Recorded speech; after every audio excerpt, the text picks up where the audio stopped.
Hey, welcome everybody. This your boy, Dr. Christopher J. Child, signing in live, bringing you greetings from Florida.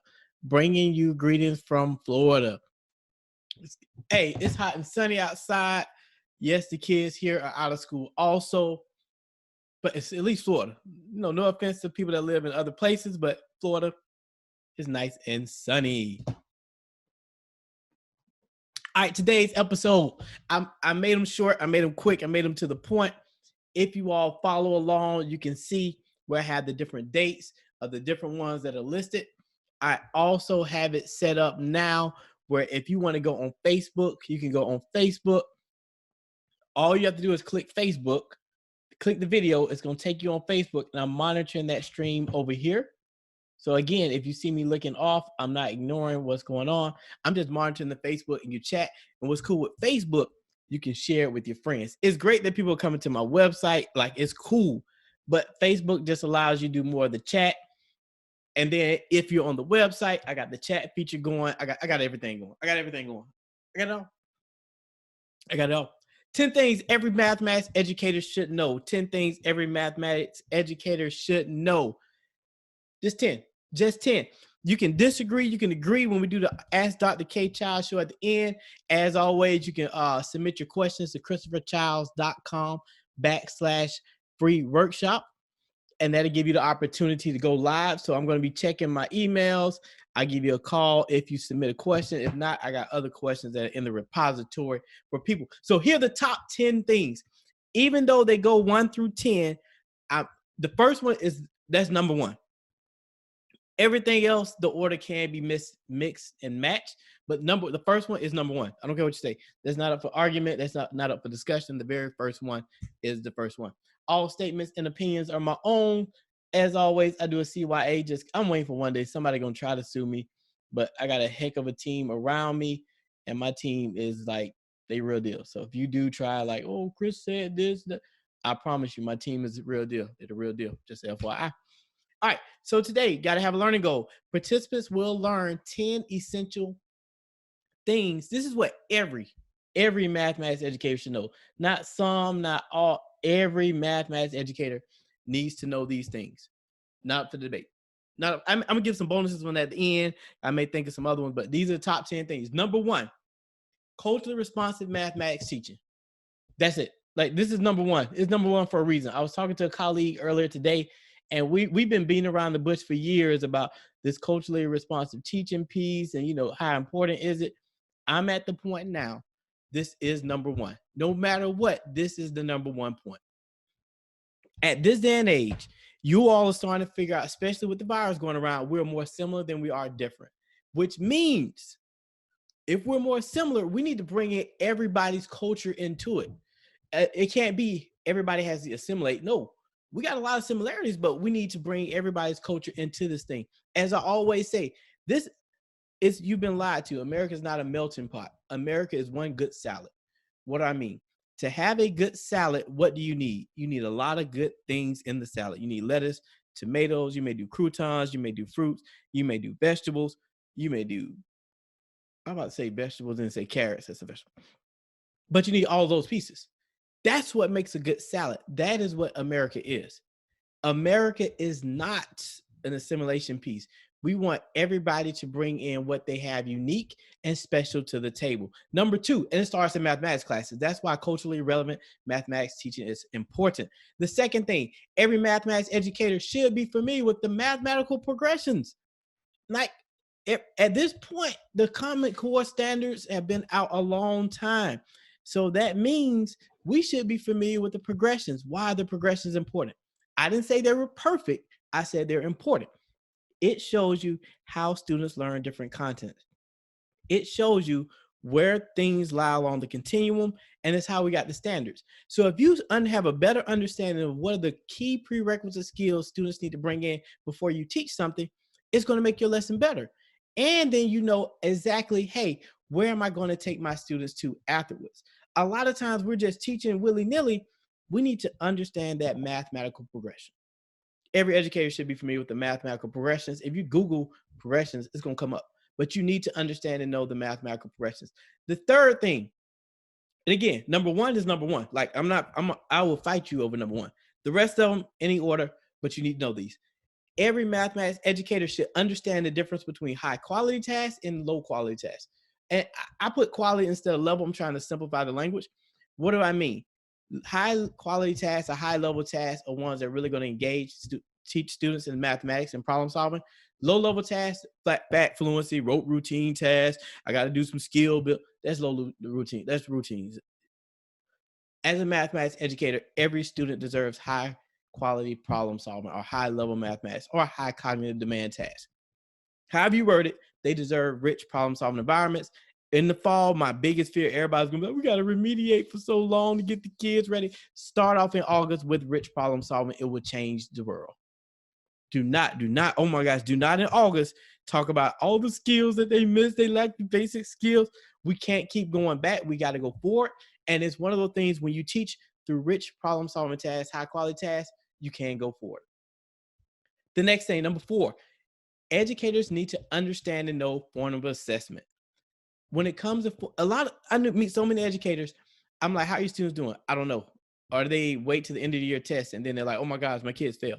You should have formative assessments in place to constantly monitor your students. And it does not have to be formal. Like I got to give them do not think you got to give them a quiz every day, but you need to have a formative assessment process in place so you can monitor how students are progressing. That goes beyond just, I got to give a quiz every day. And you want to be strategic. You cannot assess every single day and make data. I know people gonna argue with me. That's the point of the call-in show.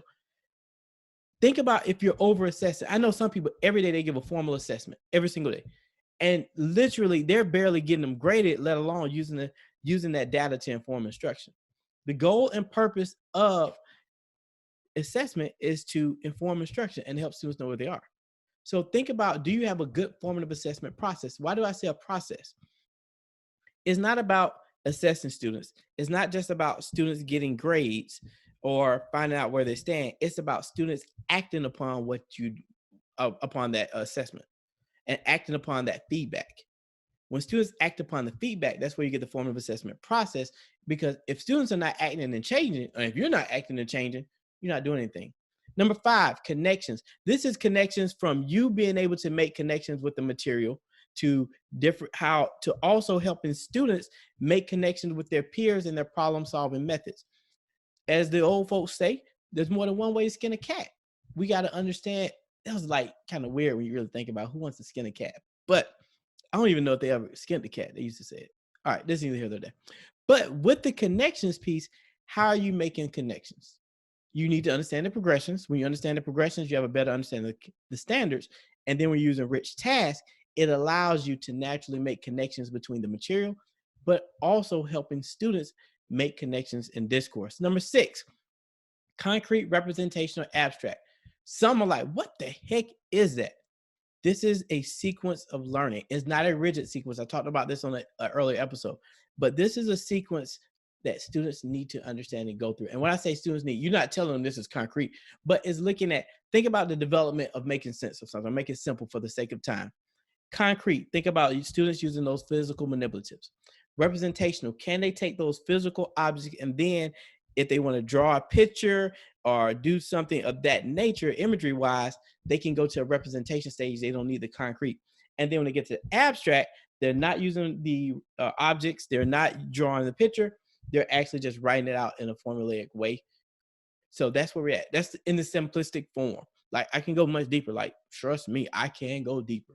But in a simplistic form, that's really how students learn. Think about when students come out the womb and they're young, they get blocks, they build and they plan. That's what we need to be doing in mathematics as students then begin to that phase where they can represent objects without having them physically, and then where they can still make the calculations they need without the objects or the visual representations. This is not a rigid process. You may say, Chris, my students come in at the representational stage. They're way past concrete. That's great. Still allow them to engage in concrete and allow them to engage in abstract. These all three work together. They're like intertwined in a sense to do the sense making. So just because students are at one phase or another, still give them that opportunity to engage in that sense making piece. Questioning strategies. Number 7, I did a whole show yesterday on questioning strategies. An effective mathematics educator needs to have effective questions. I give you 2 questions that can take you through the roof, not the room, through the roof, up to the moon. 2 questions. What did you do? Why did you do it? Basic. It goes a lot deeper. You go to the other video, but you need to have some effective question strategies because I need to, as an educator, elicit what is in my students' brains. What are they thinking about in regards to mathematics? Number 8, an effective educator should be able to make interdisciplinary connections. I understand math is our subject, math is math. We need to see how does math connect to other subject areas. In the real, I always say in the real world, I'm being facetious, gotta be funny because some people say in the real world, then they give unreal world examples.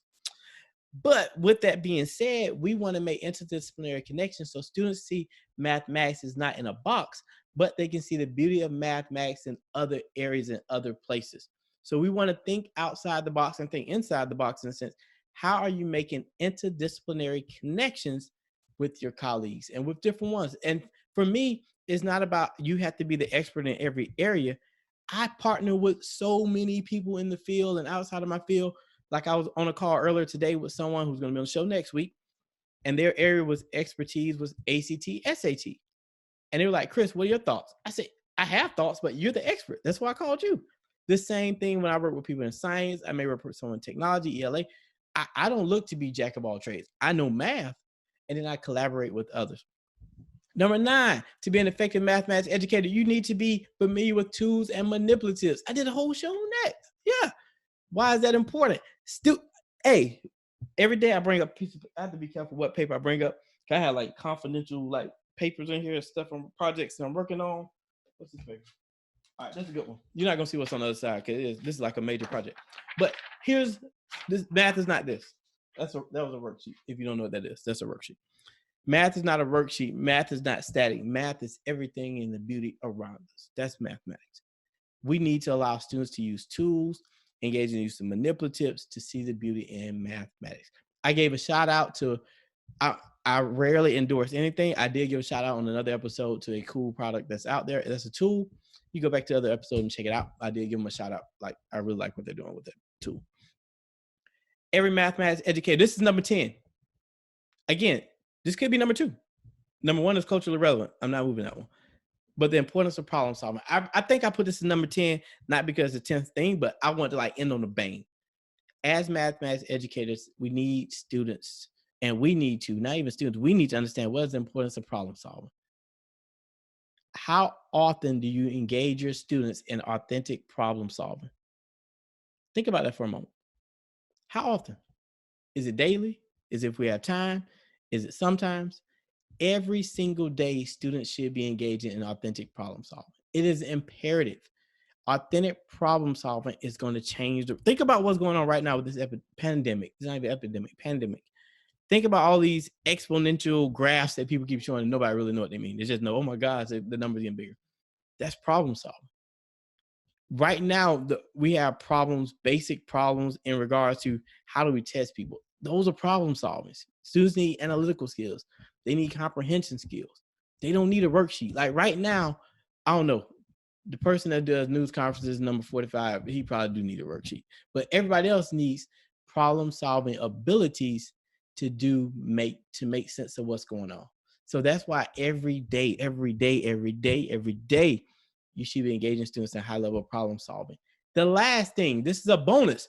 This is a shout out to Dr. Valerie Jones. She does some cool stuff in the area of mathematics. Most importantly, after culturally relevant teaching, even if it's a bonus, and not even most importantly, after culturally relevant mathematics teaching, you need to be positive. Dr. Valerie Jones on her site, I should put a website up here. She has some cool products, and she used to have shirts that say "Be positive." You gotta be positive. I get a lot of inquiries. Chris, my kids hate math, or the parents hate math, or they had some bad math story and experience. We have to be positive about mathematics. The reason being, this subject can change the world. This subject can explain the world. So if we're not positive about it, why would we expect others to be positive about mathematics? So this is my bonus one, but you got to be positive. Like too many teachers, I don't really know this stuff, or we're going to do the best we can. You got to be positive about this. Like have some faith in what you do. at the very least, I tell people all the time, jokingly, I'm sounding serious. Like you're an adult, like 30 years old, 25 years old, 40, 50 years old. You're teaching 10-year-olds. You got, at the very least, you have life experience most of the time on these 10-year-olds. So at least add some pizzazz of life experience in addition to the fact that, hey, I got to teach them math. Just think outside, think a little bit.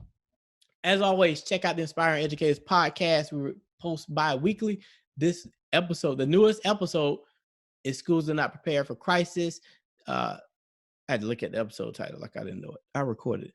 Coronavirus. So check out the episode on all platforms: Spotify, Podcasts, Apple Podcasts, Google Music. It's on all the platforms. Like we got the dopest. We have the dopest podcast out there. If you don't like the podcast, let me know. You want to be I don't want to say if you want to be a guest, because then people say, I'll be a guest, and don't let me know if you want to be a guest. Just let me know how you like the episode. If there's something you want us to jump in. All right. Every day in the month of March, as we do these episodes, and depending on when school goes back. I thought it was going to be April. I don't think it's going to be April. But for now, in the month of March, it is Women's History Month. Every day that I do the show in March, I'm going to highlight a cool educator.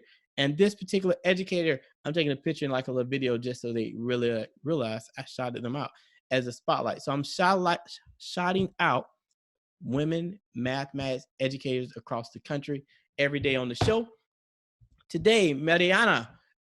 I've been practicing that name all day. The other day I had a name. I was kind of, this one, I think I'm like 99% sure I got it right. She's a K-4 mathematics coach in Texas. She's a dynamic educator. She has something called the Mathtastic Shop. She does amazing work with her students and really just math identity, problem solving, innovation, all of those. She does all those things. She is super cool. If you Google, Twitter her name, you Google a name on Twitter, or do you search a name? You search a name on Twitter, it'll pop up. She's really cool on Twitter. And then I put a website of her blog at the bottom, Chronicles of a Math Coach. Pretty cool. But check out, I'm highlighting dope. I can't say dope because some people may not know what dope. I'm highlighting cool mathematics educators. All right, question of the day. What is one thing every mathematics educator should know? If you're in one of the chats, post it in the chat, or you can hit me up on social media. This thing was cool with social media. I'm on so many platforms. The great thing about it, I'm at the point now, I'm getting so many messages, I don't even know how to respond. It's a trick to really get in touch with me, but I'm trying to save that trick, because once that trick goes away, oh my God, it's going to be hard to get in touch with me. I used to be able to respond to people like directly, quickly. Now, it's like crazy. It's like people like shocked they can talk to me sometimes. It's just crazy. But all right, that's what I signed up for. That's what I do. All right, this is cool. What's one thing every mathematics educator should know? The number one thing, culturally relevant mathematics teaching. You should know about that. If you don't know what it is, let's figure it out. Or ask someone, let's figure it out. Problem solving skills is in the chat. Boom. So people actually, as long as one person is in the chat, I'm going to keep the chat going. They say, as long as one is with you, you do it for that. And then more will come. And I'm looking at these iPads. It's funny because when I say certain words, obviously my iPad responds. I can't say the S word, or, she'll say something on the iPad. Like all my devices will light up. So I try not to say the S word, but it's pretty cool. Like, at least I know the iPad is listening. I appreciate you, iPad. All right. Are you cultivating your students to become problem solvers or rule followers? There's a difference. There is a difference. Anybody can follow a rule. Anybody can memorize a formula. But can they be authentic problem solvers? Everybody can't do that. All right.